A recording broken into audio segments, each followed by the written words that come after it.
for you? It's going. And we're live. Okay. Let's wait to see when no one's here yet. People commenting, yeah. I'm waiting to see some comments. Here we go. Possibly. No one's here? Oh, okay, great. Three people. No one's here. Just us. No one's here yet. Okay. Good job, guys. Also, actually, I'm thinking about it. It might be a 30-second delay. Because when I stream movies and stuff, it's about a 20-second. There we go. Here we go. Hi, everyone. So it must be a 9-second delay. Hi. Sam, Judy, Isa. I'm Lisa. Isa, I'm so glad you got out of work. You're out of work just in time for this. We'll wait a little bit more to let people get in here.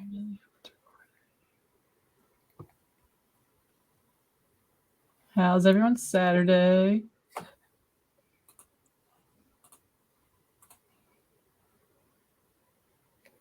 I'm like waiting for someone to answer, but it's just us. Just us. Yeah, I do that too. Sid, I'm glad you figured it out. Hi, Paige. Sid. New Earp Sam ditched her friends again. I'm very proud of you. Oh my god, so many friends in here. So many friends.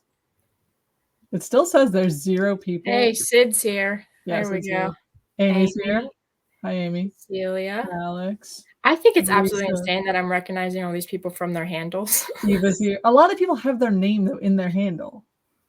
Okay. Eva. All right. I don't know. Do we still want to wait a few more minutes before we start just so people can flow in? Okay.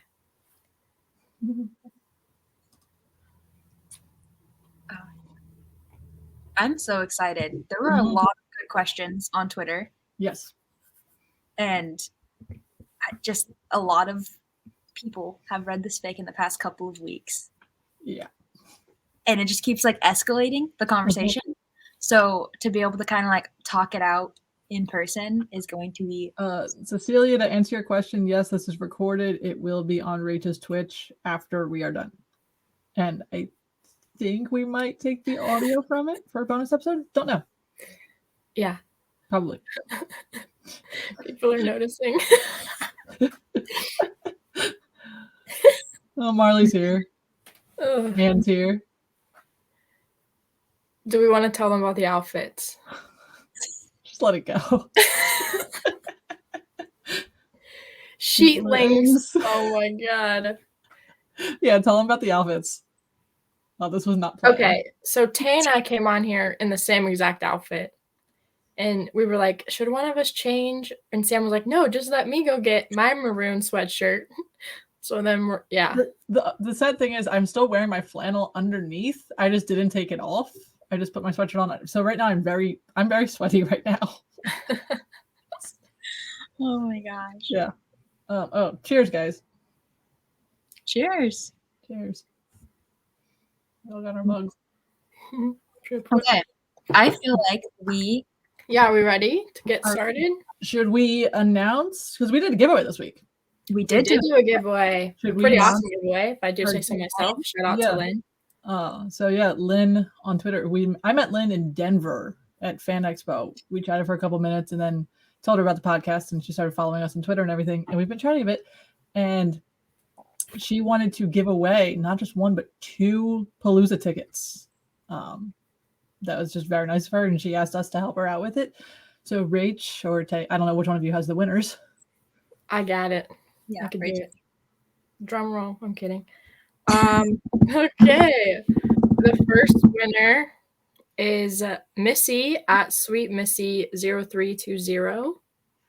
If you're watching this, we'll be in touch after we finish this live and get everything figured out for you.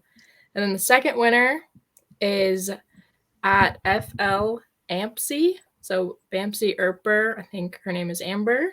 So congratulations to the both of you. Mm-hmm. And we'll all see you at Palooza. Yeah. Amy, to answer your question, I don't know how long it's going to take for me to be a meltdown. I've been keeping it together pretty well today. Okay, so we're gonna bring in Stacey. So we all know her. Kind of. She wrote this fanfic that we're all obsessed with, and it got me to read a fanfic. So I'm not good at intros. That's why Rach does the intros. So we're just gonna. Stacey, are you ready? Just give us a thumbs up. Okay. Yeah. Okay. Hi. Hello. Hi. I'm ready. I've been handed my really questionable smelling hot chocolate. Sure, it tastes good. Is it good? Is it good? I don't know. It's too warm to try at the moment. I'll watch this space. How are you? Yeah, how are you? I'm good. I'm hi. All of the people that are saying hi. I was gonna say, you can see the chat? So I can. Yes, I found it. Hi. Yeah. Stacey is a profesh. Thanks. Appreciate it. Before we get into the questions, we do want to give a shout out to Heidi, because without her, I probably would not have read this story, as we all have seen her meltdown.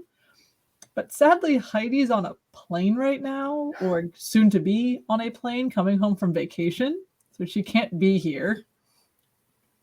But she did send us an email, because she was very sad, that I'm going to read, that I got this a couple hours ago. Wait, subject title, you're going to share your screen? I will. Should I do it at the end or right now? No, she wanted it on there when you read it. Oh, okay. Hold on. You can't. You have to have them at the same time. It's too good not to. Heidi was in a more tropical location, and had made that. Wait, is it there? It's loading. It's loading. Oh my god.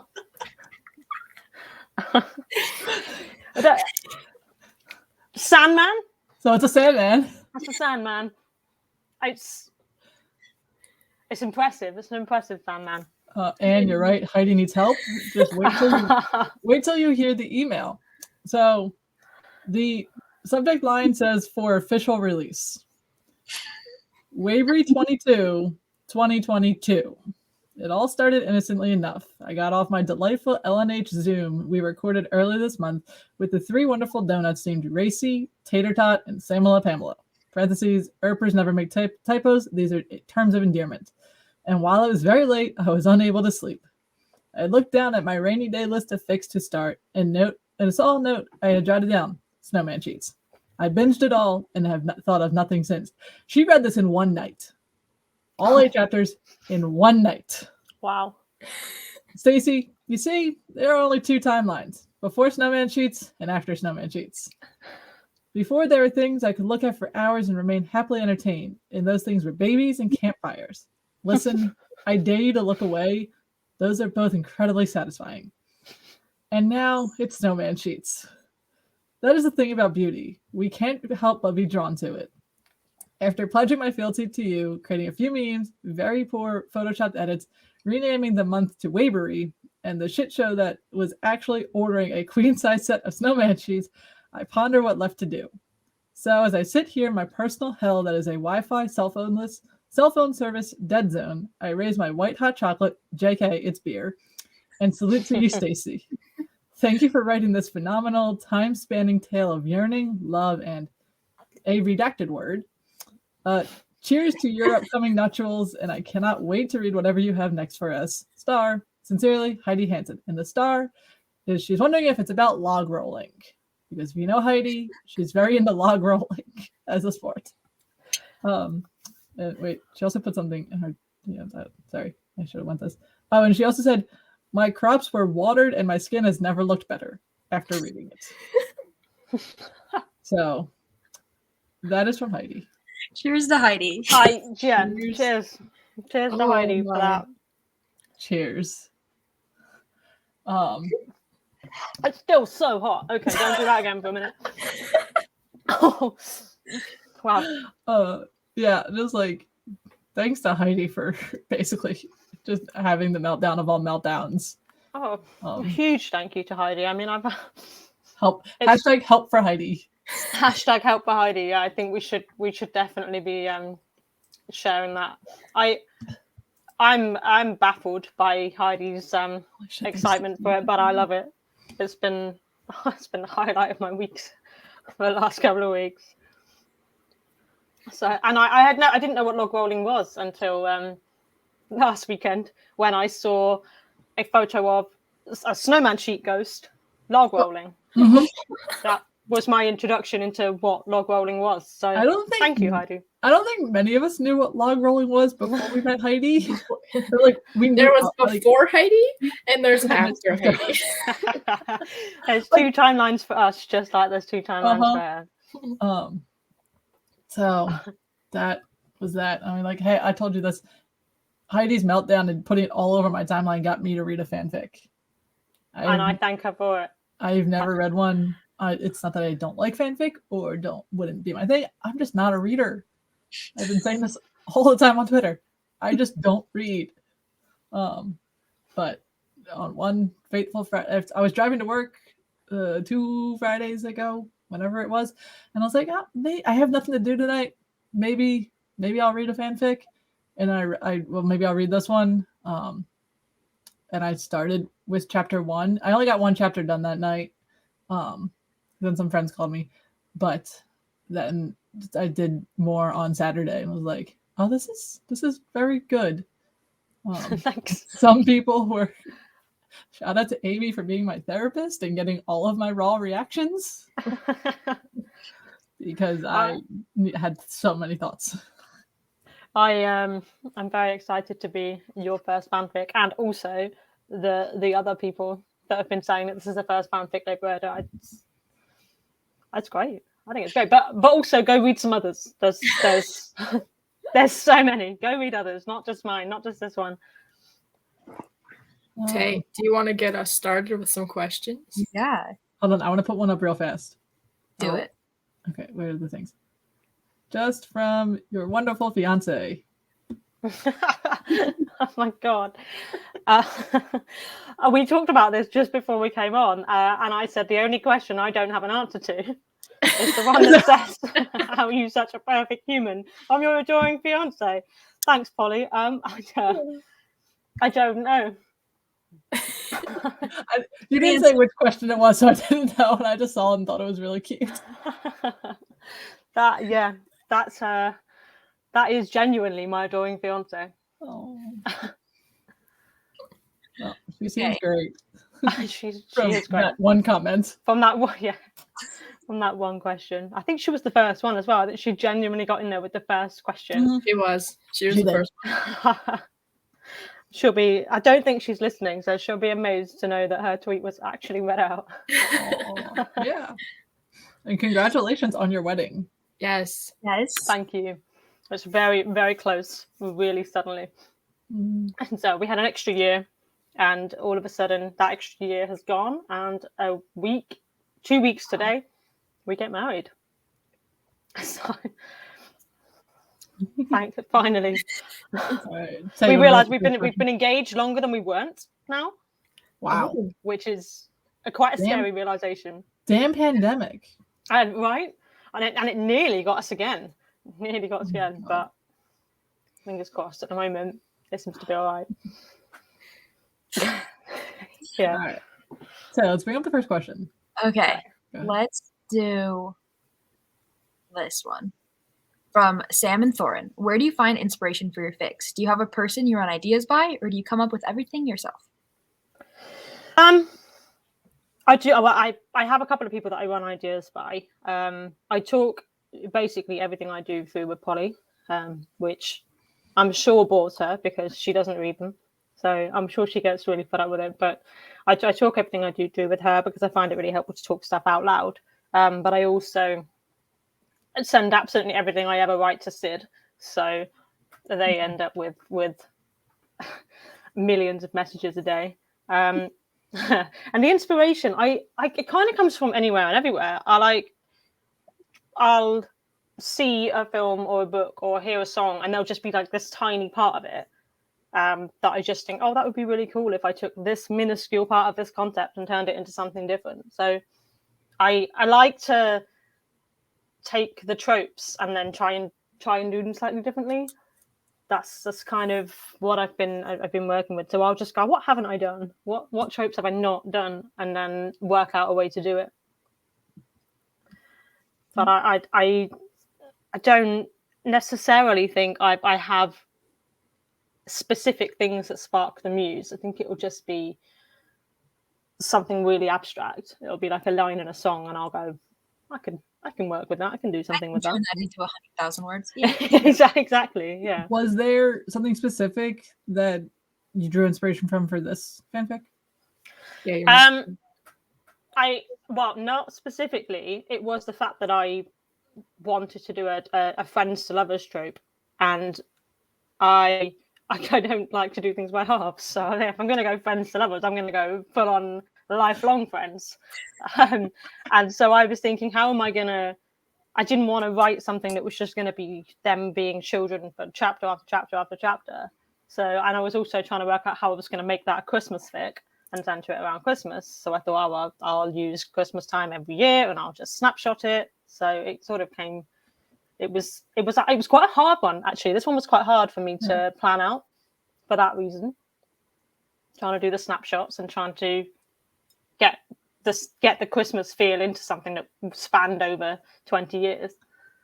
I'm going to pause you real quick because Polly's in the comments and says that she loves hearing your ideas and never gets bored. Thanks, Paul. Well, in that case, maybe Polly can answer the question that I've just seen a little bit higher up and says she doesn't read them. Wow. You answer that one, Paul. Yeah, I didn't know how like AO3 worked or whatever. So I was reading chapter 1 and I didn't realize each like break, like each section, like was it section? So I was reading it like, damn, this chapter's small. These are easy.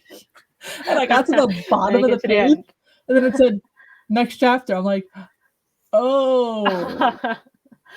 Yeah. That's the thing to work. So I was like, oh.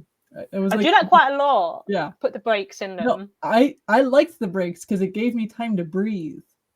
That's fair, especially since sometimes my chapters are like 10,000 words. You'd be going forever, just scrolling down.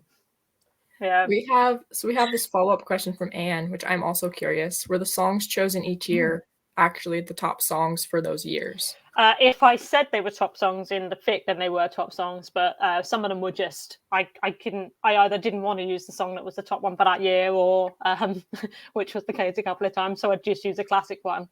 And also because I know a lot of the people that were reading it are obviously not from England, so I didn't want to use the songs that were really obscure and that nobody would have heard of and didn't really have any kind of story behind them.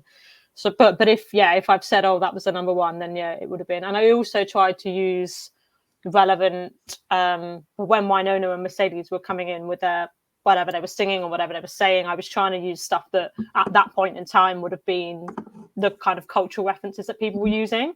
So I was using Borat references and I was using stuff that was applicable to that time. I was trying to.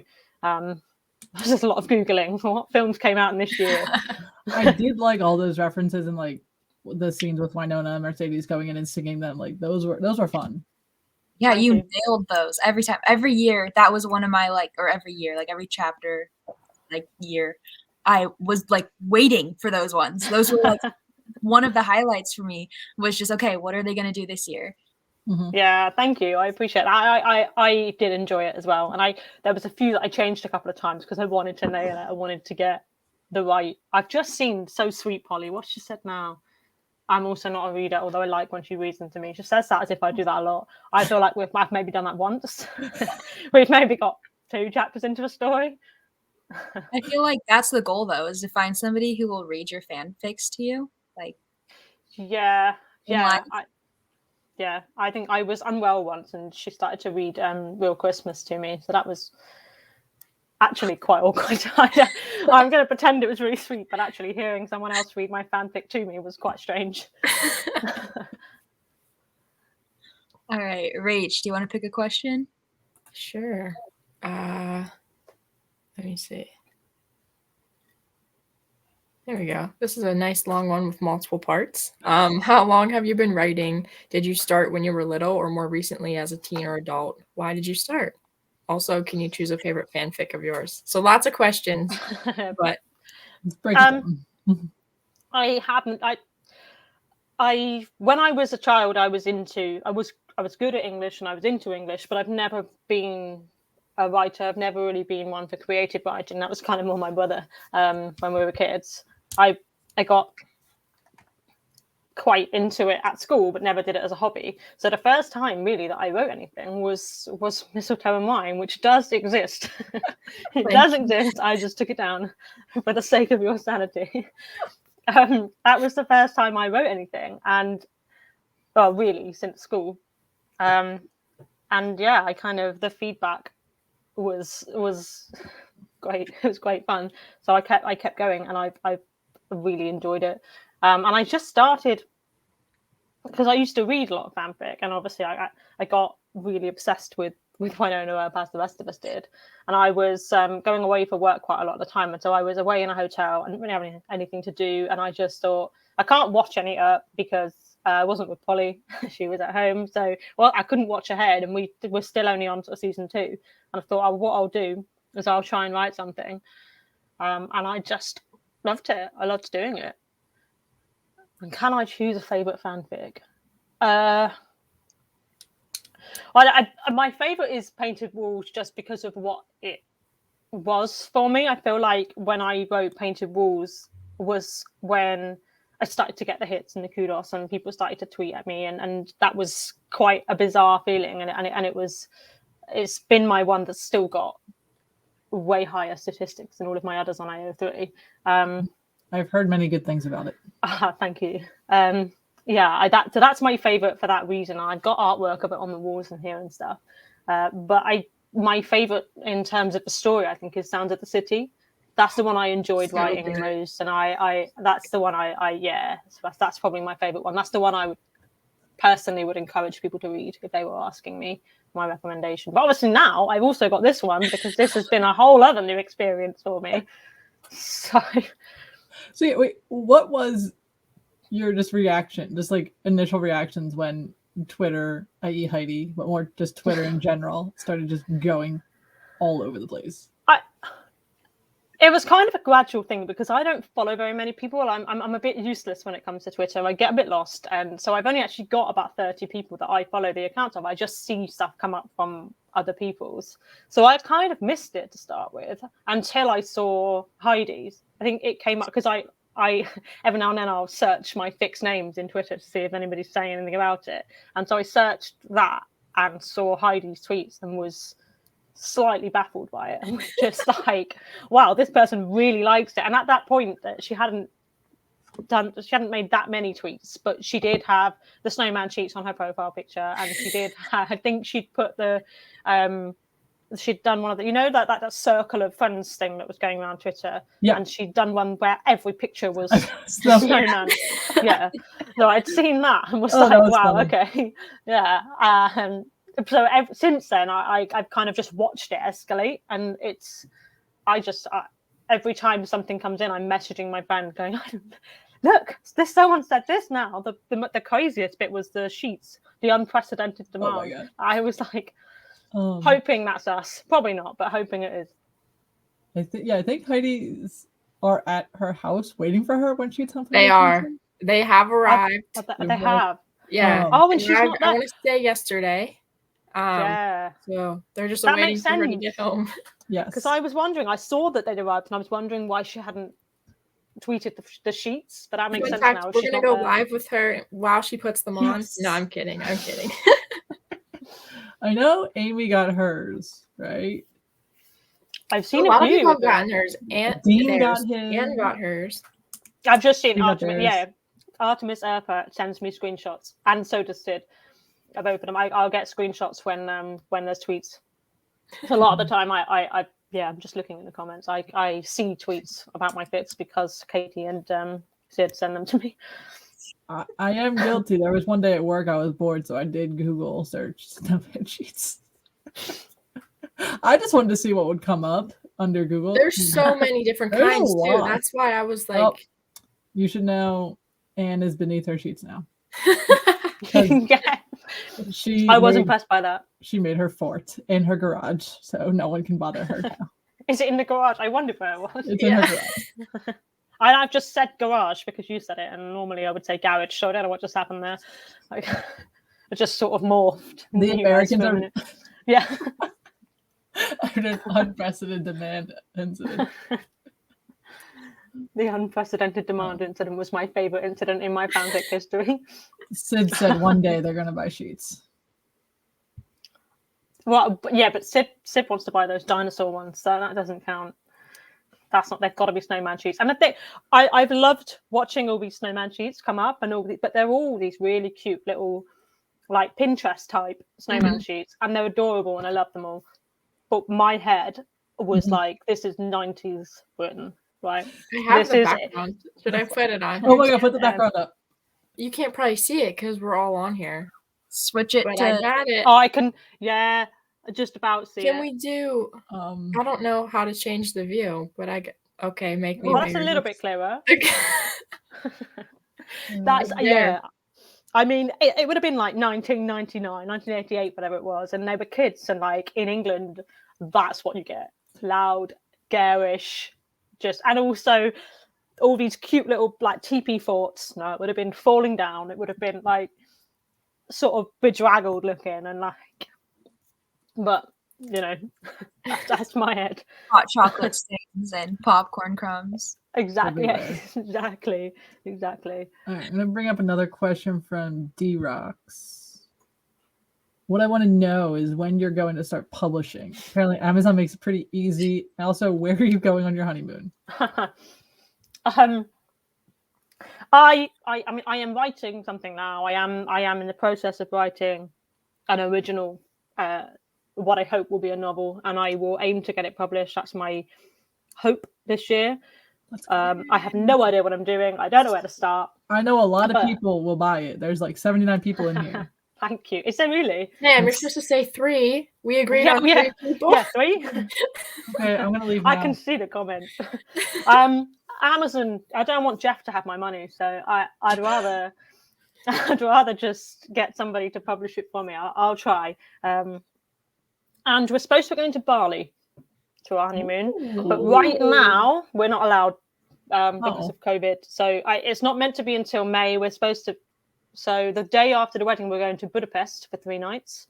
That will be cool. And then in May, we're supposed to be going to Bali for 2 weeks. But right now, the COVID rules are saying that we can't go. So we're in talks about what we're going to do. So watch this space. Damn. Well, that sounds amazing. We'll definitely be watching this. Budapest sounds incredible. Yeah, that would be so cool. I just figured February, it's going to be a little bit snowy, and England never gets snow. So yeah. Polly, I'll buy the first 1,000,000 books. Thank you, Paul. But then that's not going to help us out very much, is it? If you've spent all the money that we've earned on the books, then we're getting nothing out of this. Oh, this is cute. Yeah. Thank you. Sid also said they're going to split the cost with Polly. Thanks, Sid. But a lot of people in the chat that were saying that they will buy your book. If you ever write a book. I really appreciate that. And I will. Know the 3 of us will. Try my heart. Even you. And you're not a reader. I'm not. I appreciate that. Thank you. I will endeavor. That's my goal for this year, is to get it out, to get it published. So we'll try. Fingers crossed. No fingers crossed. You're gonna do it. Yeah. It'll get done. Of course. I'm not giving Jeff your money. So. All right. Here's another one from LA425. What has been your hardest fic to write? A fic I wrote called Drawn was the hardest one to write. It was one of my earlier ones, actually, and it was just way out of my wheelhouse, really. It was more kind of a little bit more kind of fantasy, like there was some magic stuff in there and a little bit more action in there, and as anybody who does read my stuff knows, I'm more of a fluff and people kind of person. I'm not really great at the whole creating a huge story. I can kind of, create internal kind of feelings and stuff, but I'm not wonderful at the whole action thing. And Drawn was much harder for me to do, and it was harder for me to plan.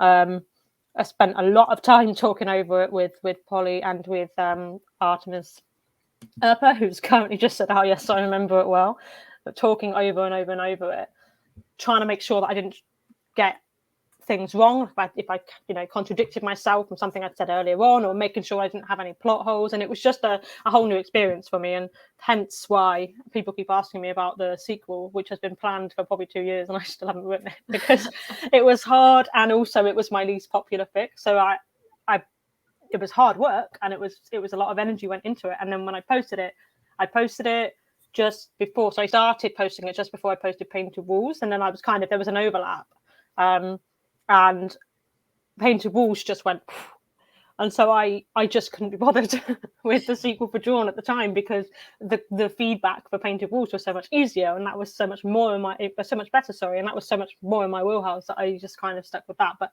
the sequel for Drawn is planned in quite a lot of detail. I just haven't written it yet because it was difficult. I guess that kind of leads perfectly into the next question. From Salmon Thorin. Do you plan a fic out with details, or do you just start writing with a rough idea and kind of let it flow? Or does it vary like between the fics? There's a full process. The only one I ever just let it flow is the one I took down. Which I love. I need you to put it back up. I'll put it back up. I'll edit it and I'll put Mistletoe and Wine back up so that everyone knows you're not losing your mind. I promise. No, I do. I plan it all out. I have a bit of a process. So it will start as just bullet points, just kind of real loose plot. This is where we're going with it. And then I'll break those bullet points into chapters. And then I call it skeleton write. I guess it kind of looks a bit like a screenplay. So I'll go through each chapter and I'll write the dialogue and I'll write like the key points. And at this point, it's all highlighted in yellow so that I can see what I've written and what I haven't. So it will have like, for some reason, it's always in present tense when I'm doing this bit, and then in past tense when I finished. And that always makes my life difficult. I don't know why I do that, but it will have like the key points, and then I'll go back over it and I'll write it out properly.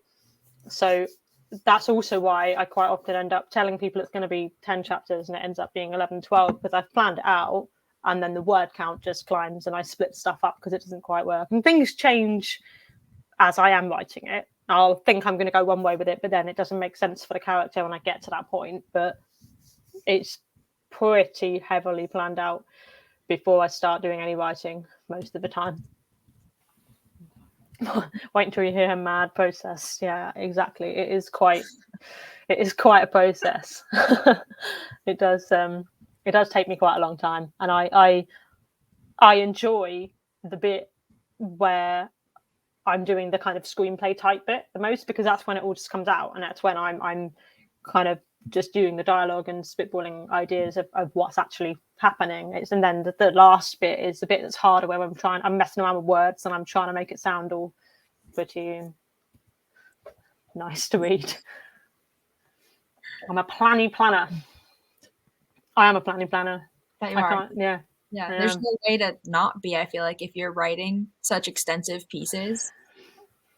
Yeah, exactly. I mean, I think the only one I wrote that sort of lost its plan a little bit was Painted Walls. So the plan for Painted Walls, the first when it was bullet points, was a totally different story, completely different story. And then when I started writing it, with the headspace I was in, was just a bit more fun than the original story, and so I kind of ended up dragging it out a hell of a lot more than I planned to. And then I added chapters that I didn't intend to add, but I still, every chapter went through that same process of planning it out and doing the dialogue. It's just that the actual story didn't quite have the same plan as most of my others did. I didn't really have a beginning, middle, end plan with Painted Walls. It just kept going until I didn't have anything else left to say. Happy bird. Stacey is the queen of planning. I am. Thanks. Well, that brings me to this question from Lisa that said, like, do you write every day, or when an idea comes to mind, like, do you sit down? Like, some writers will sit down. Do you just like go with the flow? Like, how do you do that? I write 90% of my writing on my phone. That's impressive. On a Google Doc. It's probably also a really stupid idea. I'm in the bath most of the time, just stay with my phone. Most of my stories are written with me in the bath with a rum and my phone.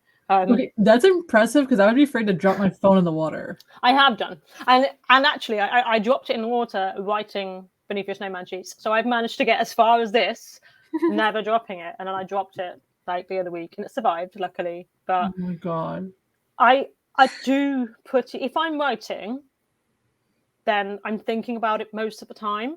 It's kind of my way of you know, everyone has their like escape and their thing that they do with their brain when things are going a bit crazy. And my kind of way of dealing with my mayhem brain is to focus it on my writing and my stories. And so I am. She writes on dog walks. I don't know how she hasn't broken a leg. I do that. I'm just staring at my phone. I'm not watching where I'm going at all. So that my head's always on it. So if I'm writing, I generally do write every day, but I don't. Like somebody like Sid is writing all the time, or Cindy is writing all the time, and they'll finish one fic and then start another one straight away, and there's loads on the go. And I my brain just doesn't work that way. There'll be something in my head, and I'll get it out, and then it might be a little while before something else comes to mind. I have experienced Sid's process in person. Same. I think we were in New York City on like walking around on New Year's Day, and they had their phone out, just like going. Like, what are you doing? They're like writing fic. I'm like, you're in New York City. Pay attention. No, I'm pretty sure Sid manages to write on drives. I don't know, text to speech. I think. Yeah, so that makes my dog walking look like pathetic in comparison. Yeah. Sid, don't die. Listen, guys. So I said. Okay, this one is. I'm not really doing that. This one's coming from Amy. She wants to know if you're a Taylor Swift fan because the song "Dress" by Taylor Swift and Chapter 7 apparently line up like perfectly. I don't know because I'm not a Taylor Swift fan and I've not listened to the song. I have not heard the song. Is there a way for us to play it on here? I don't know. I mean, probably, yes, but I don't want to break anything. I don't want to get sued. I was with some friends last night and we were looking at lyrics. My Twitch can't handle it, so yes, yeah, let's not get sued. So when we're done here, guys, go to Spotify, go to Apple, go to YouTube, whatever. Listen to Taylor Swift's song "Dress." And then think of Chapter 7, or go back and read Chapter 7 and see if you agree while with you've Amy. got it on. I guess also Amy is here. So Amy, if you want to like throw some of those lines in the comments that really had you just weak, we can pull them up and discuss them. And then we're not playing it. But yes, Amy was patiently awaiting everybody to read. And then once it was confirmed that I read Chapter 7, Amy would send this song. Tell me it's not amazing. We did look at the lyrics last night. I was with some friends and we were looking at the lyrics and they did sound pretty accurate. Taylor Swift, I have a controversial opinion on Taylor Swift because she has songs that are in my "these are some of the best songs I've ever heard" list, yes. But she also has songs that are in my "I'd really want to gouge my eyes out with teaspoons" list. So it's hit or miss. So I'll let you know on the verdict of this song. I mean, like, it's probably controversial too because I don't like Taylor Swift at all. Like all of her songs to me. I feel better with my half now. Yeah, no, you're fine. Yeah, Sam's the worst here. So just throw Sam. I've gotten a lot of shit for it. As you should. Yeah, I wouldn't call myself a Taylor Swift fan, but I definitely have some of her songs in my top list. This is the one I'll pin because it's probably most accurate. The lyrics. And Amy did just confirm that they nailed it with the line. Okay, yeah, that it looks like the fic. I mean, it is relevant. And in fact, just so you know, that is the friend I was with last night when we looked at the lyrics. So thanks, Abby. Huh. Sorry, Marley, for the slander of Taylor Swift. I was like, she's gonna say something about that. And then I guess this is another lyric from Sam. All the silence and patience, pining in anticipation. That's like pretty good to describe it, I would say. I love it. I love that this has just been so direct, despite the fact that I'd never heard it. That's good. That feels pretty good. Marley's still trying to convince me to be a Taylor Swift fan. You're not going to convert me. Yeah, you're gonna have Marley and Paige both coming after you. I know. It's quite varied though. There's probably a song somewhere. She's got a range. I'm just not gonna. No. Gonna find more questions. There's some in here. Oh, we haven't talked about writer's block. Like, what do you do when you get stuck? That's actually one in here. Here we go. Heather said, do you ever get stuck writing a fic? If so, what do you do to try and remove the block?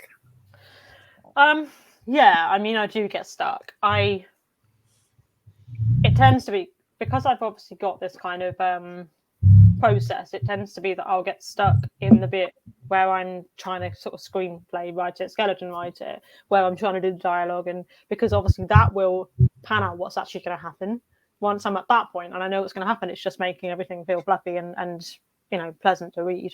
So I get stuck sometimes there. Like I'll have gone through and plotted out the story, and I'll have just written date or something really ridiculously unhelpful that I'm then like, right, so what? It's all very well saying, oh, okay, great, they go on a date to a park and they've got some lanterns out, wonderful, but what actually happens? What's the content? What's the dialogue? What's the actual scene? And I get stuck there quite a lot when I'm trying to actually plan out what you're reading. So that is exactly, Polly, what I come to. We are reading the same comment. On a very regular basis. I do just put smut scene, and then I come into it and I'm like, oh god, like I've now got to come up with the actual content. So that tends to be where I get stuck. I don't think I've ever got writer's block on smut. I think normally it's the actual content of conversations and stuff. And what I tend to do is fire it at Polly or at Sid or at Katie and just, if I'm talking stuff out loud, it makes me think about it differently to how it does when I'm just staring at the screen. And I also get a lot of kind of motivation blocks where I don't necessarily have writer's block, but I just don't have the energy to sit and put into the fic. So in that case, I tend to force myself to write something for 15 minutes. And then by that point, I'm going again. But it is hard. I hate myself for what, Sid? What do I hate myself for? I mean, there's plenty of things, but specifically... Maybe? I don't know. The smut? I would probably say yeah. I don't know. I don't hate myself for the smut. I don't think anyone else hates you for the smut either. Nope. Thanks. Yeah. So I mean, writer's block. I am a bit of a rubbish person to ask about writer's block because I do just kind of force myself through it, which isn't really very helpful answer.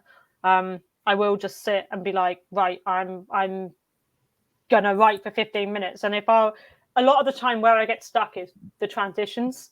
So I'll have a scene and then I've got another scene, or even just I've got Waverley's doing X and then Waverley's doing Y, but they don't directly follow on, and I'm trying to figure out how to get from A to B and that from X to Y, and that's the bits I get stuck on. So I tend to just kind of move on, and then once I'm in a better headspace, I'll come back and fill in those gaps. But I hate doing that. I'm a really methodic person, and I need to do it chronologically, otherwise it really messes with my head. So I hate doing that. So I often will just sit in the bath staring at the screen on my phone for 15-20 minutes until something comes into my head. And the smut scenes I have no plan for. Oh no, I do hate myself for that. Yeah, for just putting notes and just smut scene here. I hate myself for that every time. Okay, I guess that one leads a little bit into this one. I'm thinking maybe their name is Mom. Do you have any scenes you hate or are difficult for you to write? What is your favorite trope? Fluff all the way or angst with a happy ending? I hate angst. I hate angst. I'm not to me, I'm really oversensitive, so I can't deal with reading angst, and I can't deal with watching dramas and things like that have loads of angst in. I use angst if I have to further a story.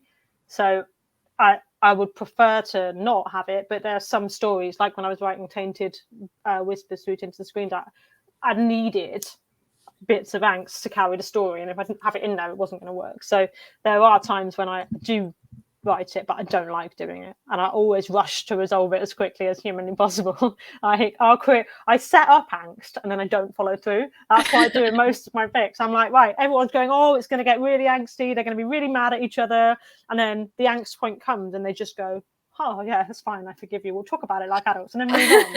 So I'm not great at that. I don't have anything that I find any specifically more difficult than anything else. Writing the smut is a different type. I'm just seeing Polly's things come up. Sad Stacey after writing out is not my fave. Oh. No, I don't like it, and I do because I try so hard to be in the headspace of the person whose point of view that I'm writing from. When I do write angst, I do tend to come out of it a little bit. Oh, I need a drink, a bit sort of. It's like drinking for a bit. Yeah, like just disorientated a bit, and yeah, I don't love doing that. And the smart scenes are different. They're a different experience. So I don't do the whole skeleton ride with smut scenes because it just doesn't work the same. To me, I have to. It's a sit down in one session and get that smut scene out, because it just. Obviously, there's not a lot of dialogue to break it up. It's a very different kind of vibe, and I tend to try and make it quite an intense kind of vibe. So it takes a lot of brain power and it takes a lot of energy. So those are the ones I find the hardest, simply because I can't really dip in and out and come back to them. I tend to have to sit and write for however long it takes to get it done, so that's quite difficult. How long did it take you to write Snowman Sheets? Like overall, the 8 chapters, because I know like you were posting notes, like little memos, be like, this one took longer, or this one didn't take as long as I thought it would, or something like that. There you go, 3. I started writing Snowman. I'd written 4 chapters, I think, when I started posting it, which I started doing sort of at the end of November, if I remember rightly. I can't remember specifically, but it takes me probably 6 or 7 hours to write a chapter, maybe. Wow. It depends on the chapter. It depends on the style and the length and everything. But especially because I have this process, it does take a long time. And I think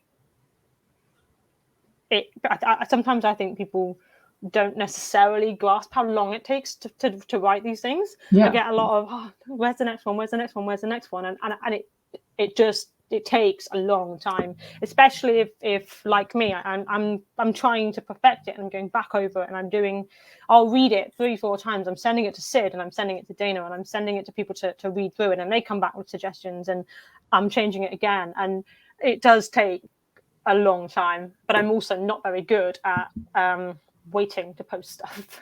So I'll finish one, get really excited, and then post it, and then realize I've got another week before my posting, and I now have to dedicate another 12 hours to this somewhere in this week amongst my full-time job. So like you say, you just do this it's just a hobby for now. Eventually for now you shall get paid for this. I hope so. It'd be nice. Be nice not to have to do the day job, but yeah, they take some time. They take a lot of time. I feel like we gotta do the opposite of what the questions that were just asked and go in this route. The ones where they get together, those are my favorite ones. The ones I'll spend ages building it up, and then there's the bits after, and it's the bits in the middle where they actually get together that I enjoy the most. The ones where you kind of build up all the suspense. I like those. Those are the most fun. And also just the ones that are more. I love writing my Why Not ones, my Wynonna and Nicole ones. I realise I should say that because my accent doesn't really lend itself to the ship names. The Wynonna and Nicole ones I love writing those just because I find them easier. There's not as much emotion behind them, so they're easy, fun. But yeah, the real ones are the when they get together. Not Wynonna and Nicole. Waverly and Nicole get together. That made me think. Do you have a specific age range for these characters that you like writing them at? And is it different depending on the character, or is there like across the board you just like them as teenagers, or did you have a lot of fun writing them as kids in the beginning of Snowman Sheets unexpectedly, or like how do you decide that? I prefer to write them as adults, simply because for me, that's what I think is the most lacking in out there, in writing and in the media and stuff. I think there's quite a lot of sort of teenage-based stories and fics and books and stuff. There's quite a lot of stuff orientated towards younger people, but I don't think there's very much that's kind of fluffy for my kind of age bracket. Like if you're reading this sort of stuff as an adult, it tends to either be like quite heavy erotica or quite heavy drama and angst and stuff. And there's not a lot of just romancy stuff for people in their 20s to 30s. So that's my favorite age range. And also I find it more fun to play with because I like to write the flirty scenes and the smart scenes and stuff. I personally, as at 32, would feel a little bit uncomfortable doing that if I was writing that for somebody who was 15, 16. For sure. Yeah. So I prefer to keep them closer to me in age. Yeah. But I mean, it is. I have had a great time writing the younger ages in this story, and I think because they were cute in this one, like just picturing them in my head. You captured the age so well with each individual thing. I could totally see every scene them being that age, and that's exactly the dialogue they would have. Thank you. Chapter 2 or 3, whenever like Nicole like came out to Waverly and said she liked Haley Williams, I was like reading that and was like that's how I see myself, just because I'm an emo kid and would be reading like a Kerrang magazine or a Rock Sound magazine. So I was reading that, I was like, is this me? Because she's like saying like all the Paramore music and all the other stuff that Waverly's into this, but like Nicole's on this side. I'm just like, I'm on that side. I was Nicole as well. Yeah, definitely. I was way more into the NME and the Kerrang and Haley Williams. Yeah, definitely. I tried really hard actually with the style of writing. I found that quite difficult in one chapter because I was trying to because I was writing from point of view, I was trying to make the style of writing sort of fit the mental space that they would have been in at that age. So that was quite hard to do. And I sorry. We knew that was coming. We knew it was coming. Hey, we lasted 52 minutes. Actually longer because you were here before we started. Yeah, they've lasted quite well actually. I know they've done well. I did it a little bit when I did my Christmas one last year. There was a letter at the beginning that was written by a child by Waverly when she was 8. And doing it again for this, I really enjoyed it. But I don't have a really sort of children in my life. I don't really have very many children around me, so I wasn't really sure if I was getting it right. I have an accent. I'm British. I'm English. That's Heidi. Heidi. Yeah, this is Heidi's name. She popped in for a minute in the chat because she's boarding her plane, but she does have to go now. She's gonna watch this later. Heidi, if you're still here, I did read your email at the beginning, so you'll have to go back. We showed your snowman. Show the Sandman. Oh, she just DM'd us. Oh, the crying face emoji. So have a safe flight, Heidi. Get home safe. Get to your snowman sheets. Yes, get to your snowman sheets. Show us a photo when you get home. She said this was the best 1 minute of her life. I'm sorry. I probably shouldn't be reading that. Okay, I think I'm gonna throw it to this question because I think this is it's a nice question. And I've seen a lot of this in the chat as well. Do you have a mentor or someone you look up to in the writing world? Who is your favorite author / favorite book? I don't have a mentor, no. I'd love one. If someone wants to be my mentor, please. That'd be lovely. I have favorite books really more than favorite authors. My favorite book is Perks of Being a Wallflower, which I have referenced in I want to say in Sounds of the City. But I don't really have a specific writer.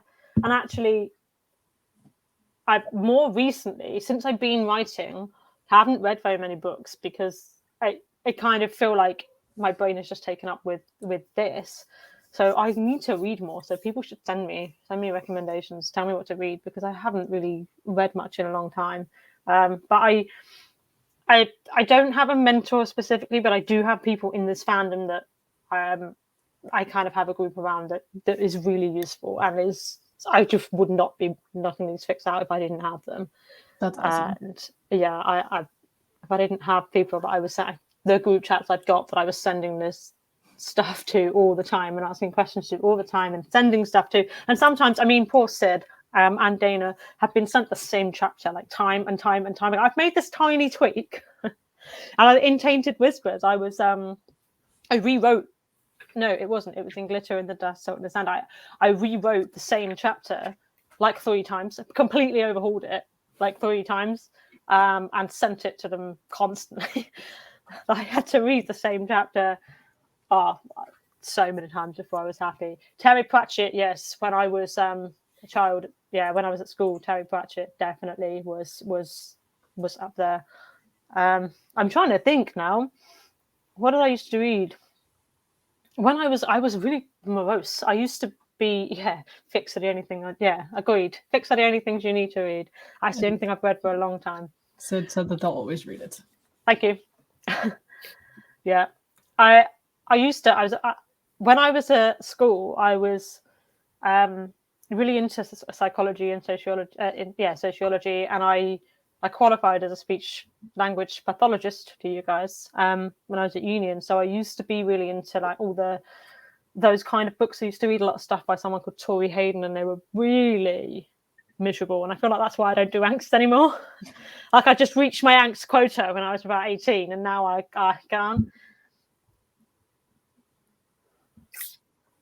Speech therapist. Amazing. I'm not, because I didn't manage to get a job in it and then ended up in a completely different world, but I'm jealous. I wish I was. Something funny that I'm running into now in like moving questions over is that it like generates the name of the emojis rather than putting them in. So this question, I feel like I just have to throw it up there now. It had like this emoji, and so it just ended this question with face over hand, like and I was like, wait, what? But follow up. How does your vegan white hot chocolate taste? To be honest, it was all right. I mean, I did drink most of it when it was way too hot and scalded my mouth, but it was okay. I guess white hot chocolate is mainly just sugar. I accept that entirely. But I also don't have a white hot chocolate recipe. It's not something I think I went to a place in Brighton once called Chocky Wocky Doodah. I've been there. Oh, that sounds so fun. I've been to Brighton. I have not. I don't know that's a specific store, but I've been to Brighton and I loved it. Wait, I have. Where is it? I'm gonna grab something. Continue talking. Continue talking. We just okay.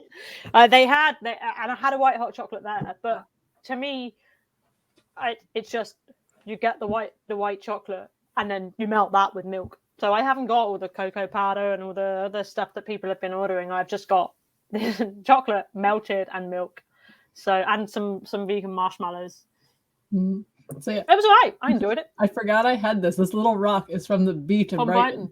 Yeah. Amazing. I was there when I studied abroad. I did a 2-week study abroad trip in college, and my classmates that I was with found Brighton, and we convinced our professor to let us go. And none of us had ever seen a stone beach before. So all of our beaches here are sand. Yeah, they're not the best. I got very sunburnt. Did you? Well, because it's deceptive. Because it makes you think it's cold, but it's not. It was about whatever 90 degrees is in Celsius. It was very hot.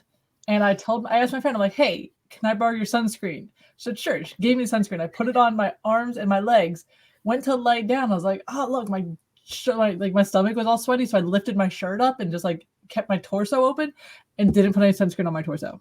Oh no, that makes me feel. Stood up like 2 hours later and just like couldn't breathe. It's the worst. Thank God. The next day, I have family over there too, and I saw my aunt, and she gave me some aloe. It is horrible. I've had some pretty bad sunburn incidents in England because it's that where it's deceptive because it's cloudy, so it makes you think it's going to be all right. But most of us brought like jeans and pants and whatnot, and we ended up having a heat wave when we were over there, and we're like, this is not what we were expecting. Yeah. But we had a great time. Good. I do like Brighton. I'm seeing a lot of people slating white chocolate, and I'm just going to stand up and say I'm with you. I have no love for white hot chocolate or white chocolate. I'm scrolling through the hashtag, and I'm seeing a lot of people with it. So like it just at least that's good. But yeah. Oh, Eva's dad walked in the room and said, "Tell all the Earpers I say hello." Hi, Eva's dad. Aww. Hi. This one is fun. From LA425, how did you learn that language had power? The imagery in your stories is beautiful. Do you create the scene as the words fall, or do you find the words for the scene you envisioned? Thank you. That's a really nice compliment. How did I learn that language had power? That's a pretty powerful question, isn't it, really? I have the scene in my head. I do have a scene in my head. But I prefer to pick out a few key things, because I think one of the things particularly if you're writing a fantasy or something like that, where it's really important how the world around them looks and it's actually relevant, what's up on the walls and all that kind of stuff, then that's different. But for me, if you're writing just like a rom-com type scene, then you sort of want to leave the reader to picture it mainly for themselves, but there's certain vibes that you want to give off. So I'll pick things that kind of are more focused on how it feels, rather than describing the exact layout of a room or describing exact colors. I pick things what are the sounds, what does it smell like what are the key features that make you feel like you're there, and then you can kind of fill in the gaps. So I will picture the scene, but I tend to not be too descriptive with it, and I tend to kind of pick a little bit. So yeah, I don't always necessarily describe it exactly as I've envisioned it, but it is there before. And as for learning that language had power, honestly, I can't say it's something I consciously learned. I think I've always been someone who's really loved reading. I've always been somebody who's been, if I'm listening to music, I'm listening to the lyrics. It's always been words, what I'm orientated towards. So I didn't really know, but I had the ability to create it until I wrote Mistletoe and Wine. I'm going to mention it as many times as I can for you. Thank you. Thank you. Wait, Rich, tell the story. You mentioned it on the podcast. I mentioned it on the podcast, and it had been taken down at that point in time, and I had no clue. So everybody thought I was crazy, and they were like, "Is it this fic? Is it this fic?" And I was like, "No, it's literally called Mistletoe and Wine by Stacey." And it's so good. I think I was editing that. I meant to go, I went to AO3 to search for it, and I don't think I could find it. So I was like, all right. That's how I found out it wasn't on there. So what I did is I went on Twitter and I searched the words Mistletoe and Wine, and I found tweets that when you posted it, and I was like, okay, thank God I'm not crazy. This is what it was called. I feel like I probably wasn't even. I don't know if I was using Twitter as much at that point. No, I don't think it was you that tweeted about it. Yeah. It was someone else, and I was like, okay, but at least I'm not crazy because someone has read it other than me. And it still exists. It's just not on AO3 at the moment. But yeah, that's the first time I tried, and I kind of. So you lot told me that I was somewhat good at it when I started posting. But thank you. That's a really nice comment. That was a good one. And it seems like people watching, they liked your answer too. So equally good answer for an equally good question. What about this one? What is it about Waverly and Nicole other than everything? Other than everything, what does that leave me with? I honestly, I don't know, and it's crazy because I've had other other shows that I've kind of watched and stuff in the past and read fanfic for and been just as obsessed, but I've never felt the need to write them. I've never felt the need to go and try my hand at fanfic, and I do feel like it's partly the way that they are represented in the show is so it's a healthy portrayal of something that is usually portrayed as so dramatic. Like most of the times, now it's getting better, but when Wynonna Earp first came about, most of the portrayal was always, will they, won't they, and on off. Not even just for queer media, but all relationships were always just so up and down and dramatic. Mm-hmm. And even when Waverhort have their problems, it's always kind of dealt with in what I would see as being a relatively healthy way, even when the characters do things that are flawed, even when they do things that are clearly the wrong decisions, that the way that it's then dealt with is healthy and appropriate and age appropriate so it feels older, it feels more mature. And so I think for me that was something that I just hadn't seen. I just didn't have that experience from anywhere else. So I just wanted to take that dynamic and that powerful relationship and put it in what felt more like my world. Yeah. In the way that I wanted to see it. I've watched rom-coms and stuff my whole life and wanted to see this kind of dynamic. So I write it instead. Then what's your favorite rom-com? The Holiday. Definitely. I love Holiday. Nice. How to Lose a Guy in 10 Days is pretty solid as well. I actually don't think I've ever seen that one. Have you not? I wonder how it's aged. I haven't watched it in a long time. I might say that and then watch it and go, wait, so when did you find Earp? It's like it didn't come on the UK right when it came on here. Yeah, no, I found it autumn of 2019, so in between season 3 and 4 in the hiatus. I started writing fic when we were still on season 2, I think. Wow. I saw them on YouTube videos and timeline and just made Polly watch them. And the first episode we just did not. We were just sort of stood there at the end like, it's like, what did we watch? What was that? Let it play. We'll play another one. Yeah. And by the end of that one, we were hooked. So many of us have had that same experience. It's like the first episode, it's there, but it's like, it was good, yes, but something just said click episode 2. Yeah, I think it's the characters in there. They set and Nicole appears. That helped. Mm-hmm. And that was a big selling point. End of episode 2. Oh yeah, wait, play another one. Let's keep it going. Oh, Marley's right. I don't know a better couple, honestly. Like, speaking of way hot, I agree. Solid. Guys, so Rach put the link to the StreamYard in the chat. If anyone wants to come on and say hi to Stacey, ask a question. Ooh. Okay. We got someone that we didn't think were going to be here. You want to bring him in? Mitch, you got to be here. You want me?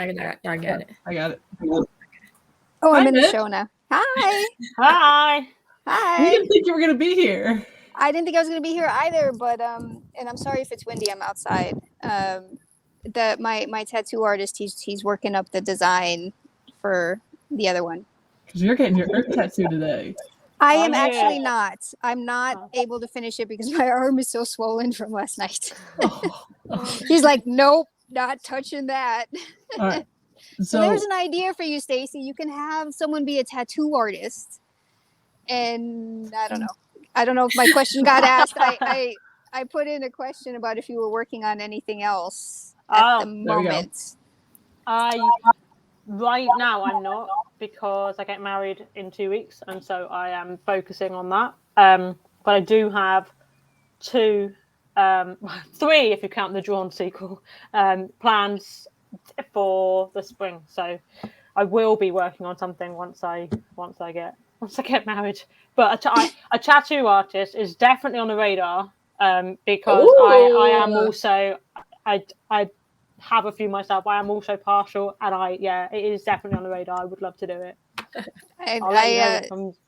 That would be awesome. I love tattoos, and I think it would be kind of funny. And I mean, just my own thing, because I know I thanks to Amy, I have read several of your writings recently. Full disclosure, I was never into fan fiction, really. I just never got on board, and then I read a couple others that were really good and much darker than yours. And everything went around about snowman sheets, and I was like, all right, fine. And then like Heidi was gushing and Amy was gushing, and I was like, all right, fine. For some reason, I was like, I needed something to do, and I read it, and I literally have not stopped.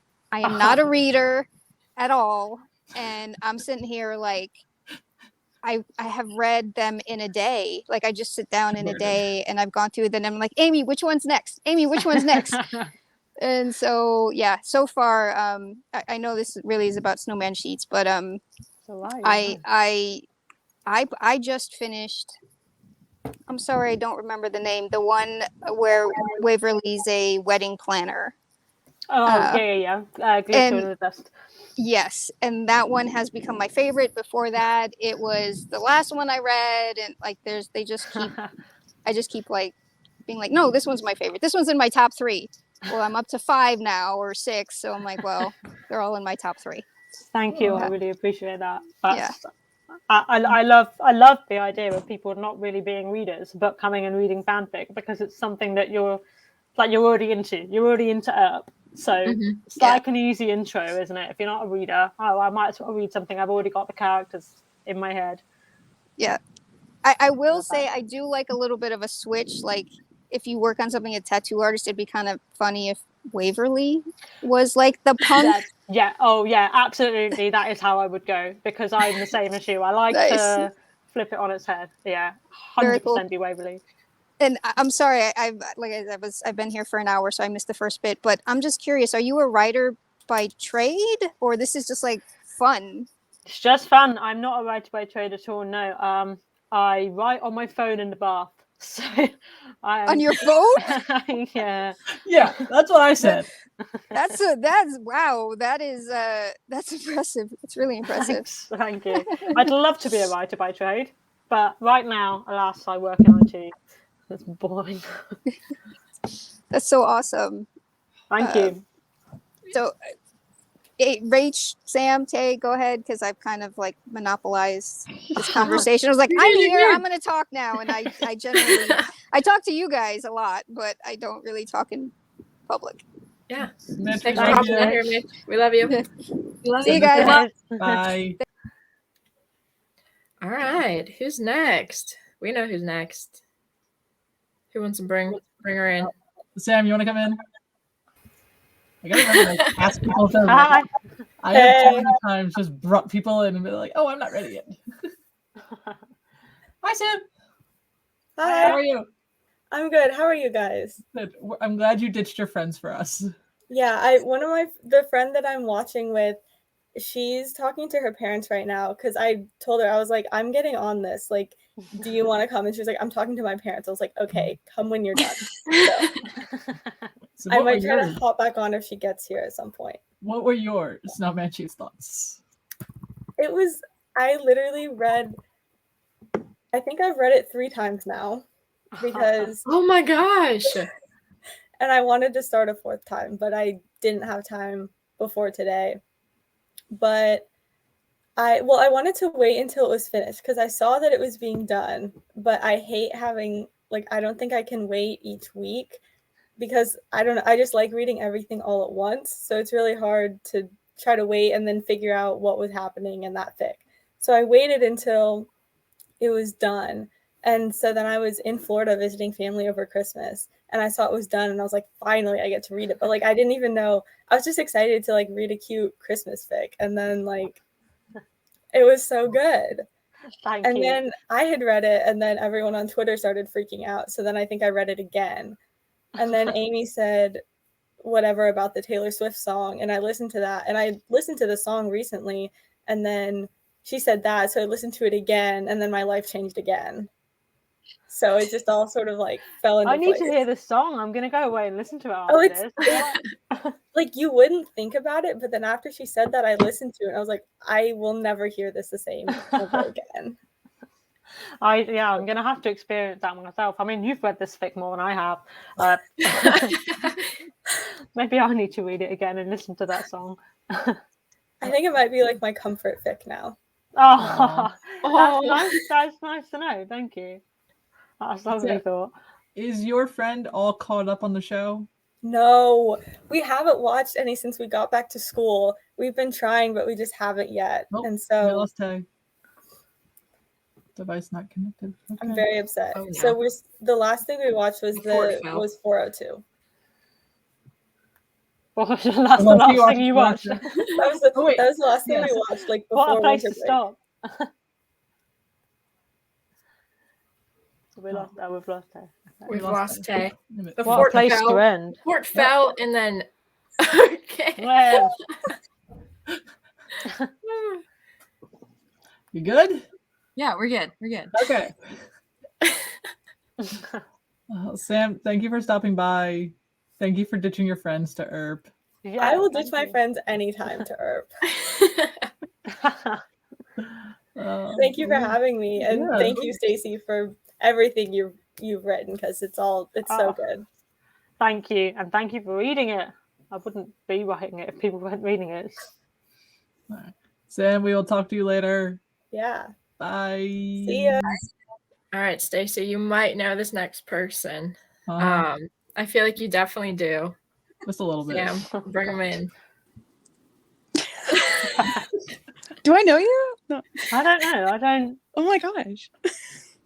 I feel so weird that like my stuff is vertical. And hold on, what if I just? Nope, that didn't do it. I feel like the three of us should just leave now and just let Sid and Stacey just go. What? No, please don't. Please stay. I need you as a buffer. Sid is like the person that I send absolutely everything that I write to. So if you're gonna thank me for the fix, you kind of have to thank Sid as well, because they basically Polly. Oh my god, love Sid. They're my fave. Polly is like one of my favorite people. So can confirm. Are you going to ask me a really awkward question? I feel like you're going to ask me a really awkward question. Am I going to? Oh. Yeah, no, but I should have prepared one. You should. You told me. Missed an opportunity. You told me you were going to be texting us throughout this whole thing with random questions, and you did not do one single thing, which I was kind of glad about. So I was going to do that, but then there was a comment section instead. You're right. I was like, just harassing the comments. I did text Stacey like a little thing before it was like right when she hopped on. I texted a little thing. You did. I haven't looked at. I've just seen it. I've literally just seen it now. Sid told me I look incredibly nervous. Thanks.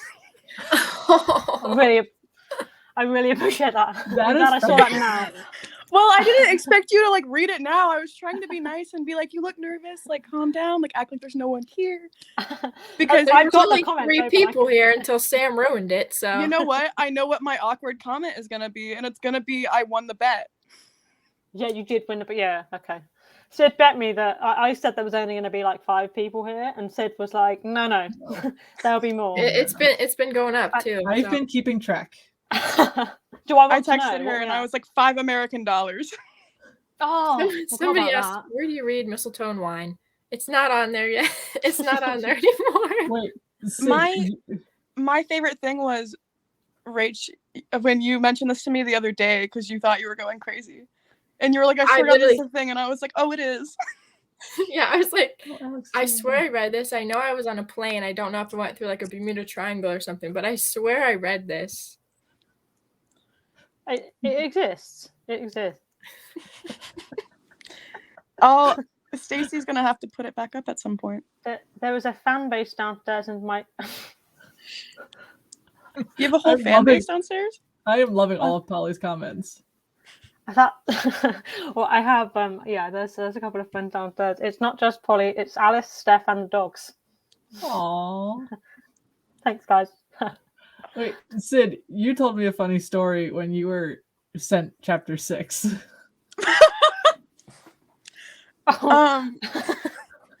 Stacey, I don't know if you're gonna remember this, but when you sent me chapter 6, I said, "Okay, good. I have a long car ride ahead of me, so I can read it now." And you go, "No, maybe don't do that." And I was in the car with Kelsey on the way to Omaha. You weren't driving that. Thank God you weren't. Yeah, this time, yeah. Yeah, no, I wasn't driving this time, but Kelsey was, and we were on our way to go see Purgatory Archaeological Survey. So we had a 3-hour drive, and so I'm sitting in the passenger seat editing chapter 6 for you of Snowman Sheets.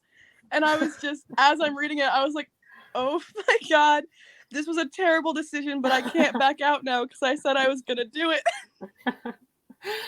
You've never picked a better chapter. Tell me about it. Well, you sent me, oh my God. There was one other time that this happened with us, and I think it was during either Sound of the City or Glitter in the Dust, and you sent me a smut chapter, and I was in public. I was shopping with my uncle. Yeah, but then I swear there was one when you read it on a train or something. I did, yeah. That was when I was on my way to Michigan back in November, and you sent me, what was the one you did before Beneath Your Snowman Sheets? Tainted Whispers. Who Tinted Screams? Tainted Whispers, yeah. So then that was the Tainted Whispers scene. And I had to read that on the train. I can't remember if I read that when there was a random person sitting next to me or if I read that when I was alone. Yeah. I can only imagine the awkwardness because I read chapter 6 of Snowman Sheets while I was on the couch on one seat and my mom was next to me and then my brother was on the other couch and my dad was in our kitchen. What I find great about this is I often write these while I'm on the dog walks. So you always are like, oh, I read it on a train. I'm like, I wrote it in the woods. You always either write it on the dog walk or you're like, yeah, I'm in the bath now. I'm writing. And I'm like, yeah. I write in the bath all the time. So I feel bad because I'm worried that I jinxed you when you were doing Beneath Your Snowman Sheets because I think like a few months ago I made a comment about, I can't believe you write in the bath. One of these days you're going to drop your phone in it. And then you let me know later on and you went, I finally, after all this time, dropped my phone in the bath as I was writing. It survived. It's all good. I know. My apologies. Accepted. But I just wanted to hop on here and say that I love you all, and you all are really fun people. Love you too, Sid. And I'm so glad you love you, Sid. Thank you for coming on. Thanks, Sid. Thank you. All right. Catch you later. Enjoy your Saturday. Oh, it's gonna be great. Bye, Sid. Bye, Sid. All right. Before we bring somebody else on, I have a question that has been texted to me. They want to know if Stacey has a favorite fanfic that you've read yourself. I have a few. I have my lovely friend Artemis17. I don't know if she's still on here. Her Whenever You May Be is one of my favorite fanfics, and it's potentially the reason that we speak, I think, because I think we both sent each other fangirly messages. Artemis is here. I was like, I love this, and then she also was like, oh my God, it's you, and we had a bit of a fangirly communication, and Artemis remains the only Earper I have met in person so far. So, yeah. And then I love, the names are escaping me. There's one called Rental Love, which I don't remember who it's by, but that's great. I've heard of that one. I Never Met a Fool I Didn't Like. That's who it's by. And then there's one by Half, which again I can't remember. Pull Me Out of the Dark.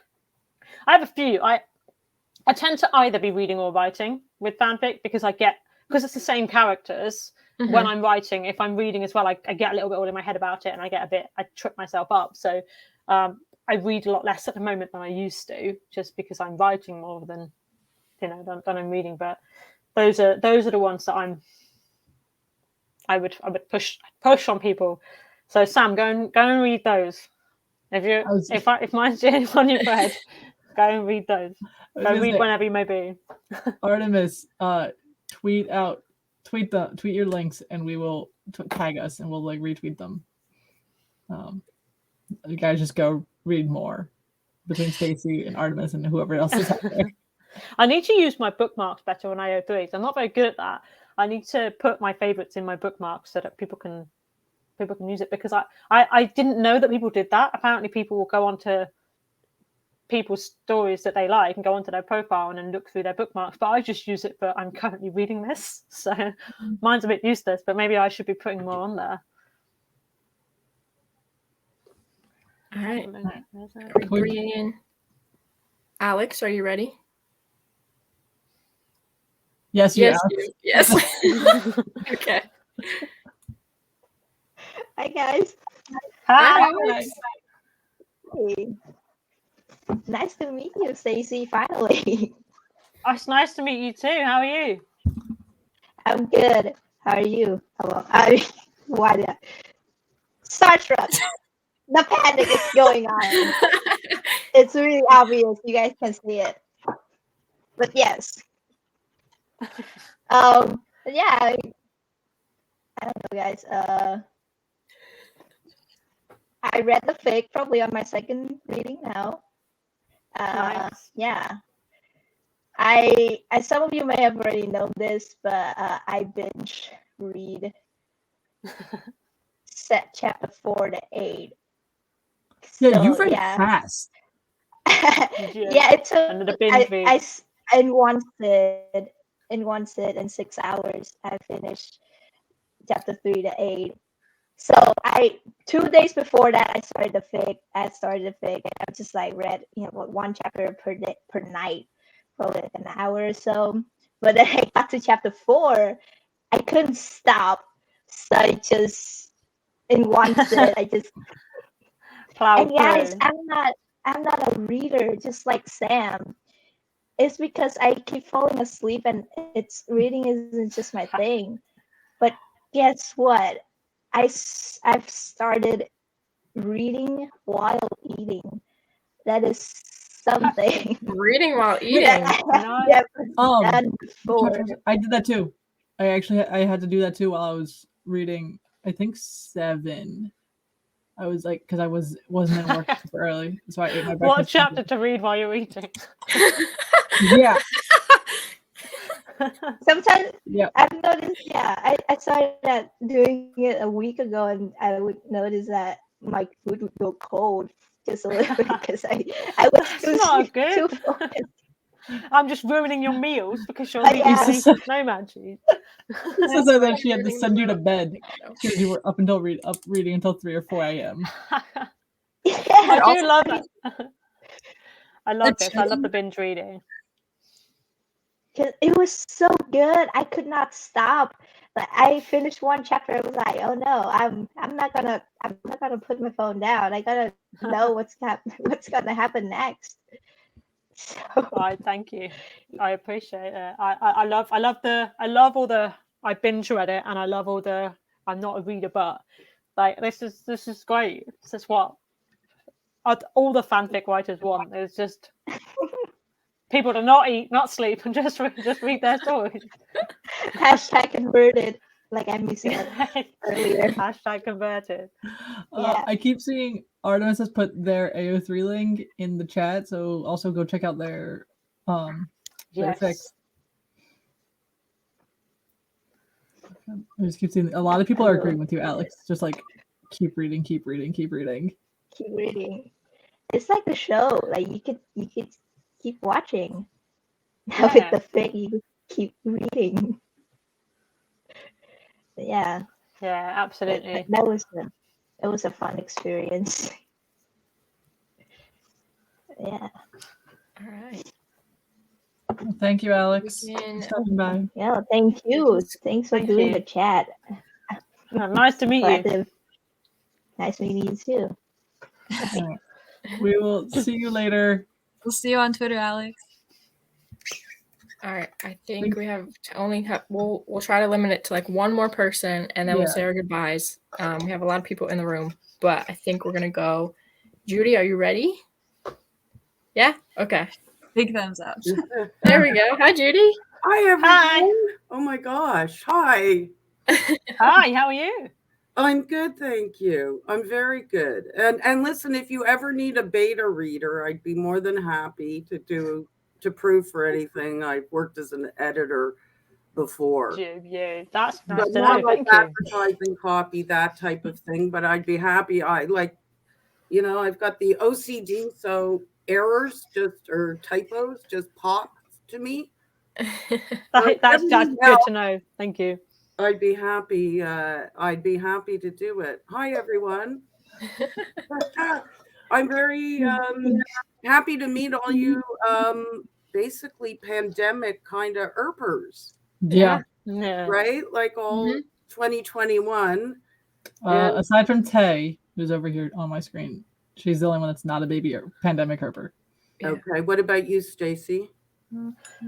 I am actually a pre-pandemic Earper, but only just. Yeah. So I think most of my writing's been in the pandemic, so we'll call it pandemic Earper. Well, I'll tell you, the fanfic, it helps me, you know, get through stuff. I tend to, sometimes I read it right on like AO3, but often, because I don't want to use up my phone and I don't like having, you know, the eye strain, I copy it out, paste it into Word, and I email it to my Kindle. And I can adjust the font size and I don't have the glare. If you haven't done it, you can email a Word attachment to a Kindle and it works better than a PDF because it will still use the dictionary and it will still allow you to adjust the font size. Oh, that's good to know, because you can download them, I think, can't you? I think you can download them out of AO3. You can. That is so smart.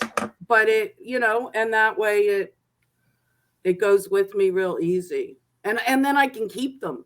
And I found them. So, you know, I have like, you know, by different fanfic, you know, whether it's Way Hot or I like Swan Queen. I don't know if anybody knows that one. That's from Once Upon a Time. Oh, yeah. Okay. Oh, yeah. Oh, what? Emma, Swan, and Regina? Is that? Yes. Swan is that ship? There's Swan Queen. And there's a ton of fanfic on AO3 for them too. And I, you know, so I enjoyed that. And God, the first fanfic I ever did was way back in the day. They had, well, they didn't have, you know, Twitch or anything like this. And there was no Twitter yet. But for ER, when they had a lesbian psychiatrist come on and date a doctor who came out and they did this whole storyline, and people were on like really like AOL kind of thing in chat groups, sharing stuff and writing fiction for it. This was in the 90s, before a lot of you guys were born. When it was fun. Yeah, when Waverly and Nicole were in Snowman Dudes. Yeah. I was born in 95. Okay. I was born in 89, so I sort of remember the 90s. But 1960. I'm older than your mothers, I'm sure. For most of you. My dad was born the same year, so. Okay. Cool. Well, I'm okay with your dad. Your dad seems cool from what you tweeted. So that's fine by me. It was a good year. I'm happy with that, but I also, you know, I can't thank you enough for doing what you've been doing during this pandemic and promoting the show and doing all the different, you know, Rach, the movie watches and all three of you, the podcast, and, you know, we notice it, you know. I mean, I didn't start on Twitter with Earp till probably about halfway through season 2. I actually came home on a Friday night after, you know, meeting up with some friends, came home, flicked on the TV, channel surfed, nothing on. Oh, what's this? This is new. And I tuned into the very first pilot show of Wynonna Earp. So I've been there since day one. Oh my goodness. That's awesome. And I sort of watched it and I was like, okay, it's okay. And the next week fell into it and of course got to the scene. Yep. You know, and I went, oh, okay, we're here. PVR. We're gonna watch it every week from now on, and I was never disappointed. So I was there through the fight. I've been so jealous of you guys who got to watch it and binge it. But on the other hand, we had to wait for season 4. And it was a big freaking wait. Mm-hmm. And but even before that, just waiting week to week for the next episode, and then months for it to pick up again, or a year for it to pick up again. But it gave you the chance to really rewatch it and absorb it. Yeah, Issa's right. Earp is always fun. And Earp always find a way. Like I met Emily and I couldn't keep it together. That's pretty awesome. I can't wait to meet her. Even the picture of us, I don't post it very often because vanity, because it's that trying very hard not to ugly cry. Because, you guys are so lucky. You're growing up with this show. Mm-hmm. And you've grown up with positive representation. Or, pretty much for most of your lives. I mean, Ellen came out, you were babies. Right? Yeah. So, I was out before Ellen came out. Mm-hmm. You know what I mean? So, but the representation was just pitiful. And it's definitely not lost on me how lucky we've been, at least for me, to have all the shows we have now, especially, and even more come out each day. So it's definitely not lost on me. I mean, the first thing I ever saw, I remember as a child seeing the Children's Hour. I don't know if any of you have seen this film, but, it depicts a woman having a crush on another woman. It's Shirley MacLaine and Audrey Hepburn. So it's like a big cast, but it's not a happy ending. It's devastating to watch. Damn. And every single thing that I saw as a kid about being gay or lesbian was basically you were a criminal, you were going to be killed, you committed suicide. Like there were no happy endings. Mm-hmm. And so when I met Emily, like just what she's done for this community is bigger than I can't think of anything else. Yeah. And when it came in 2016 after, right at the time of the 100 episode hitting. And so I remember I didn't watch the 100, but I was online and I started to see people flipping out and, boycott and, gays deserve better was what the hashtag was. And I remember looking into that, and that got me to go and watch it and then to see what, happened. And since then it's been like really miraculous to see what's going on. I hope one day to get to like Klexicon or something, but one day. Emily opened the door for many of us. For sure. It was incredible. Yeah, absolutely. Especially, the way that she's represented it, not just having representation, but just the way that she's done it. The fact that it's just they're the main ship, that Wayhawk are the main relationship and they're the big one, and the way that, the bulletproof vest, I think, says everything, doesn't it? Well, that commercial break was the longest 3 minutes or more in the fandom of when Nicole got shot and went down till commercial. I'm so glad I didn't watch that with the commercial. So to come back and to see that she wasn't dead was, huge at the time, because that was the second episode. So that was like April 8th. It was just around the time of the 100. Like that episode airing. It was like within a month or so. I want to know if there's another fanfic, or like I asked this earlier, if you were to suggest people, is there an order to read your fanfics? Ooh, that's a good one. Or does it matter?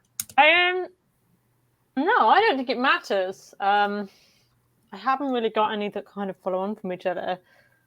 I think automatically people tend to read the newest one first, and then go back, which is, in my opinion, the worst way to go about it because they get worse.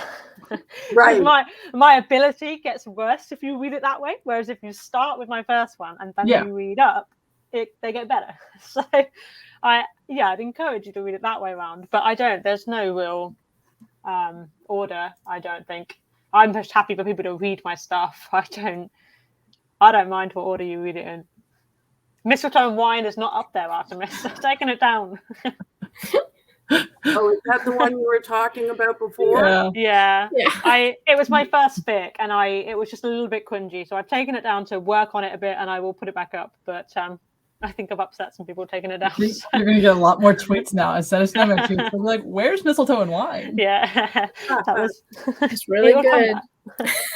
But hey, if you put that one back up, however you choose to do so, it will be your first one, but be at the top, and then it'll kind of like mellow out the order situation. Yes, it will. That's true. Or you could. I'm also very sorry that I started this whole thing, but I just really like that fic. Well, if you repost them all, they'll go in the reverse order. Yeah, that's true. I just but if I repost them, I'll lose all that. I don't want to lose my painted walls kudos. I'm proud of that. That's for sure not. Do you go and sort of read that when you need a little boost?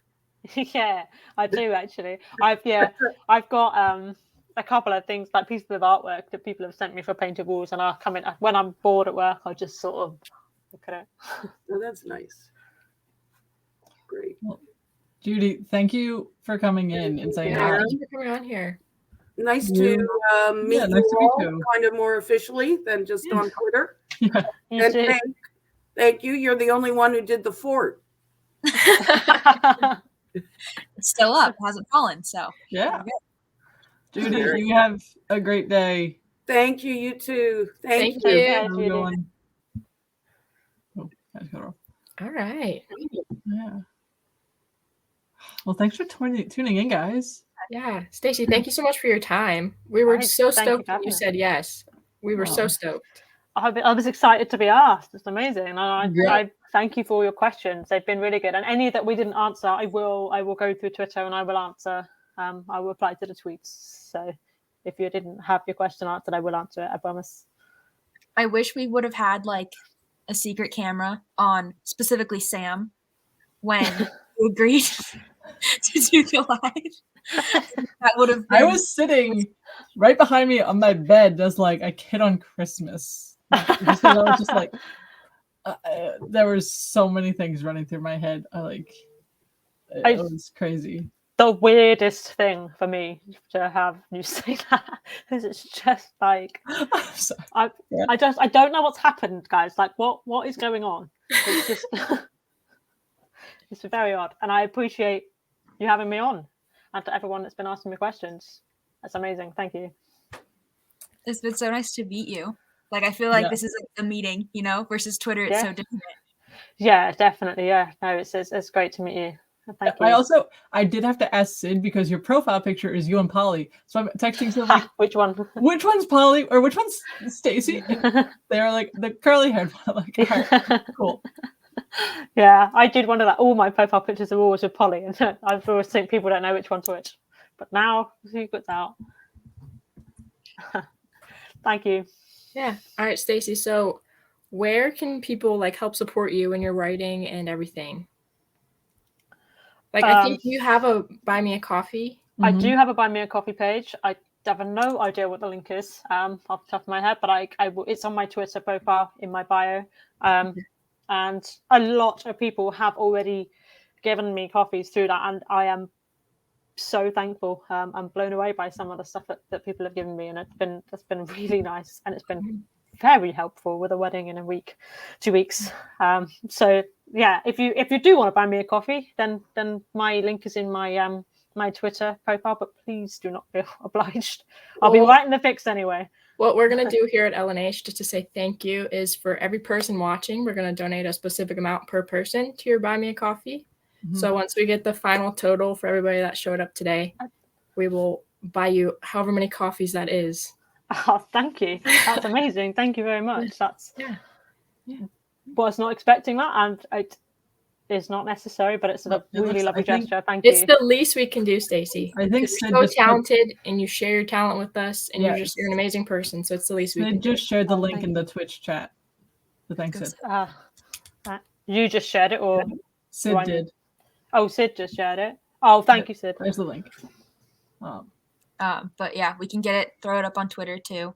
So yeah, I'll tweet it. We'll make it easy to find. We'll share it everywhere. We're gonna make sure people buy you many, many coffees and you don't have to buy yourself anymore. So you can have many, many drinks on your honeymoon. Yes, yeah, exactly. Pay for the Budapest drinks. Thank you very much. That's really sweet of you. Thank you. So, yeah, thank you for being here. Congrats on the wedding again. Yes. Polly, if you're still watching, congratulations. I haven't seen her name in a while, so I don't know if she's still around, but I will tell her that. Rage, you're still doing movie nights today, right? Yeah. Probably about 20 minutes once I get everything figured out after this. Yeah. So I'll talk about it. I'm gonna end this now. Yeah. You guys enjoy your Saturday. Thank you for watching, everyone. Thank you. On Rage's Twitch to watch Harry Potter and Half-Blood Prince. Have fun with that. Don't forget to tweet a lot. All right. Bye, guys. Take care. Bye. Bye.